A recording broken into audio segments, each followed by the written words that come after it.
¿Cómo están, gente de YouTube? Una vez más espero que se encuentren muy pero muy bien. Mi nombre es Jorge Rodríguez y voy a comenzar con la lectura de lo que sería el capítulo, si no estoy mal. Sería el video número 11, décimo capítulo de este libro que se llama Napoleon Hill, Piense y hágase rico, la pobreza y la realización personal al alcance de todos. Entonces, vamos a comenzar. Voy a abrir acá mi PDF y voy a comenzar con la lectura de este grandioso libro. Entonces dice así, este capítulo se titula El poder del trabajo en equipo. El poder del trabajo en equipo, la fuerza impulsora, el noveno paso hacia la riqueza. El poder es esencial para el éxito y la acumulación de riqueza. Los planes inertes e inútiles si no se dispone del poder suficiente para la transformación en acción. Este capítulo describirá describirá el método mediante el que un individuo puede obtener y aplicar el poder. Es posible definir el poder como conocimiento organizado e inteligentemente dirigido. El poder, tal y como se utiliza el término aquí, se refiere al esfuerzo organizado, suficiente para permitir a un individuo transformar el deseo en su equivalente monetario. El esfuerzo organizado es producto El esfuerzo organizado se produce a través de la coordinación del esfuerzo de dos o más personas que trabajan para alcanzar un fin determinado, en un espíritu de armonía. El poder es necesario para lograr la acumulación de dinero y también para conservar el dinero una vez se ha adquirido. Averigüemos cómo se puede adquirir el poder. Si el poder es conocimiento organizado, examinemos las fuentes del conocimiento. A. Inteligencia infinita. Podemos ponernos en contacto, podemos ponernos en contacto con esta fuente del conocimiento a través del procedimiento descrito en otro capítulo, con la ayuda de la imaginación creativa. B. Experiencia acumulada.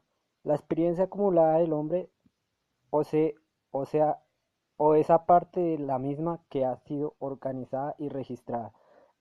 Podemos encontrarla en cualquier biblioteca pública, bien equipada. Una parte importante de esa experiencia acumulada se enseña en las escuelas y universidades públicas, donde ha sido clasificada y organizada. C. Experimentación e investigación. En el campo de la ciencia, así como casi en cualquier otro ámbito de la vida, los hombres se dedican diariamente a reunir, clasificar y organizar hechos nuevos. Esto es la fuente a la que debemos volver nuestra atención cuando el conocimiento no esté disponible a través de la experiencia acumulada. Aquí también hay que utilizar con frecuencia la imaginación creativa. El conocimiento puede ser adquirido a partir de cualquiera de las fuentes antes citadas y convertido en poder mediante la organización de ese mismo conocimiento en planes definidos y expresando esos planes en términos de acción. El examen de estas tres grandes fuentes de conocimiento pone ya de manifiesto la dificultad con la que se encontrará todo individuo que dependa exclusivamente de sus únicos esfuerzos a la hora de reunir el conocimiento y expresarlo a través de planes definidos en términos de acción. Si sus planes son amplios y si contemplan amplias proporciones, debe incluir en general a otros a cooperar con él antes de poder inyectar el necesario elemento de poder con ellos. Gane, por, Gane poder por medio de un equipo de trabajo. El equipo de trabajo puede ser definido como coordinación de conocimiento y esfuerzo en un espíritu de armonía entre dos o más personas para el logro de un propósito definido. Ningún individuo tendrá un gran poder sin tener el equipo de trabajo a su disposición. En un capítulo anterior ya se han dado instrucciones para la creación de planes para el propósito de transformar el deseo en su equivalente monetario. Si usted lleva a cabo estas instrucciones con perseverancia e inteligencia y utiliza la discriminación en la selección del equipo de trabajo, su objetivo estará medio alcanzado, incluso antes de que empiece a darse cuenta de ello. Así pues, para que comprenda las potencialidades intangibles del poder de que dispone mediante un equipo de trabajo adecuadamente seleccionado, explicaremos aquí las dos características del principio del equipo de trabajo, una de las cuales es de naturaleza económica y la otra de naturaleza psíquica. La característica económica resulta evidente. Cualquier persona podrá conseguir ventajas económicas rodeándose del asesoramiento, el consejo y la cooperación de un grupo de personas dispuestas a prestarle una ayuda honesta, en un espíritu de perfecta armonía.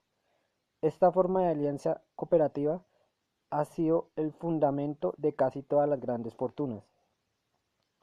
Su comprensión de esta gran verdad puede llegar a determinar definitivamente su estatus financiero. La fase psíquica del principio del equipo de trabajo es mucho más difícil de captar. Quizás usted puede admitir una sugerencia significativa a partir de la siguiente afirmación. No hay dos mentes que se unan sin crear por ello una tercera fuerza invisible e intangible que puede enlazar con una tercera mente. La mente humana es una forma de energía, una parte de la cual es la naturaleza del espíritu. Cuando las mentes de dos personas se coordinan en un espíritu de armonía, las unidades espirituales de energía de cada mente forman una afinidad que constituye la fase psíquica del equipo de trabajo. Hace ya más de 50 años, Andrew Carnegie fue el primero en llamar mi atención sobre el principio del equipo de trabajo, o más bien, sobre las características económicas del mismo. El descubrimiento de este principio fue el responsable de la elección del trabajo de mi vida. El equipo de trabajo del señor Carnegie estaba compuesto por unos 50 hombres, de los que él se supo rodear con el propósito definido de fabricar y vender acero. Él atribuía toda su fortuna al poder acumulado a través de ese equipo de trabajo. Si se analiza la historia de cualquier hombre que haya acumulado una gran fortuna y las de muchos de aquellos que han acumulado fortunas modestas, se descubrirá que todos ellos han empleado consciente o inconscientemente el principio del equipo de trabajo. No se puede acumular ningún gran poder por medio de ningún otro principio. ¿Cómo multiplicar el poder de su cerebro? El cerebro del hombre es comparable con una batería eléctrica. Es un hecho bien conocido que un grupo de baterías eléctricas proporcionará más energía que una sola de ellas. También es un hecho bien conocido que toda batería individual proporcionará energía en proporción al número y capacidad de las células que contiene. El cerebro, que funciona de una forma similar, esto explica el hecho de que algunos cerebros sean más eficientes que otros y conduce a la siguiente importante afirmación. Un grupo de cerebros coordinados o conectados en un espíritu de armonía proporcionarán más energía de pensamiento que un solo cerebro. Del mismo modo que un grupo de baterías eléctricas proporcionarán más energía que una sola batería. A través de esta metáfora se hace evidente que el principio del equipo de trabajo contiene el secreto del poder obtenido por hombres que se saben rodear de otras personas con cerebro. De ello se desprende otra afirmación que nos conducirá a una comprensión más exacta de la fase psíquica del principio del equipo de trabajo. Cuando un grupo de cerebros individuales se coordina y funciona en armonía, la energía generada incrementada por esa alianza se transformará en algo que está a disposición de cada uno de los cerebros individuales que forman parte del grupo. Es un hecho bien conocido que Henry Ford empezó su carrera empresarial con el obstáculo de la pobreza, la falta de erudición y la ignorancia. También es un hecho bien conocido que en el inconcebible corto término de 10 años, el señor Ford logró superar esos tres obstáculos y que 25 años más tarde se había convertido en uno de los hombres más ricos de Estados Unidos. Si reaccionamos con este hecho, el conocimiento adicional de que los progresos más rápidos del señor Ford se hicieron patentes a partir del momento en que se convirtió en amigo personal de Thomas Alva Edison, empezaremos a comprender cuál puede ser la influencia de una mente sobre la otra. Avancemos un paso más y consideremos el hecho de que los logros más extraordinarios del señor Ford empezaron a producirse tras haber conocido a Harvey Firestone, John Burroughs y Luther Burbank, cada uno de los cuales era un hombre de gran capacidad cerebral, y habremos encontrado nuevas pruebas de que el poder se puede producir mediante la amistosa alianza de las mentes. Los hombres participan de la naturaleza y los hábitos y el poder de pensamiento de aquellos con quienes se asocian en un espíritu de simpatía y armonía. A través de su asociación con Edison, Burroughs y Firestone, el señor Ford añadió el poder de su propio cerebro, la suma y la sustancia de la inteligencia, la experiencia, el conocimiento y las fuerzas espirituales de esos cuatro hombres. Es más, se apropió y utilizó el principio del equipo de trabajo a través de los métodos de procedimiento descritos en este libro. Y ese mismo principio también está disponible para usted. Ya hemos mencionado antes al Mahatma Gandhi. Estudiaremos ahora el método por el que obtuvo su enorme poder. Eso es algo que es posible explicar con pocas palabras. Obtuvo poder al haber sabido inducir a más de 200 millones de personas para que se coordinaran física y mentalmente en un espíritu de armonía para alcanzar un propósito definido. En resumen, Gandhi logró un verdadero milagro, pues eso es lo que sucede cuando se consigue que 200 millones de personas se vean inducidas, no forzadas, a cooperar en un espíritu de armonía. Si usted duda de que eso sea un milagro, intente inducir a dos personas, sean las que fueren, a que cooperen en un espíritu de armonía durante cualquier periodo de tiempo prolongado. Toda persona que dirija una empresa sabe muy bien lo difícil que resulta que los empleados trabajen juntos en un espíritu parecido, aunque solo sea remotamente a la armonía. La lista de las fuentes principales de las que se puede obtener poder está encabezada, como ya hemos visto, por la inteligencia infinita. Cuando dos o más personas se coordinan en un espíritu de armonía y trabajan juntas para alcanzar un objetivo definido, se sitúan a sí mismas, por medio de esa alianza, en posición de absorber poder directamente de la gran reserva universal de la inteligencia infinita. Se trata de la mayor fuente de poder que existe. Es la fuente hacia la que el genio y todos los grandes líderes se vuelven, tanto si ellos son conscientes de ese hecho como si no. Las otras dos fuentes, las otras dos grandes fuentes de las que es posible obtener el conocimiento necesario para la acumulación de poder, no son ni más ni menos fiables que los cinco sentidos del hombre. Todos sabemos que los sentidos no siempre son fiables. En capítulos posteriores se describirán adecuadamente los métodos mediante los que se puede contactar con mayor facilidad con la inteligencia infinita. Este no es ningún curso de religión. Ninguno de los principios fundamentales descritos en este libro debería interpretarse como algo que tiene la intención de interferir con los hábitos religiosos de cualquier persona, ya sea de forma directa o indirecta. Este libro tiene el exclusivo propósito de instruir al lector acerca de cómo transformar el propósito definido del deseo de obtener dinero en su equivalente monetario. Lea, piense y medite a medida que vaya leyendo.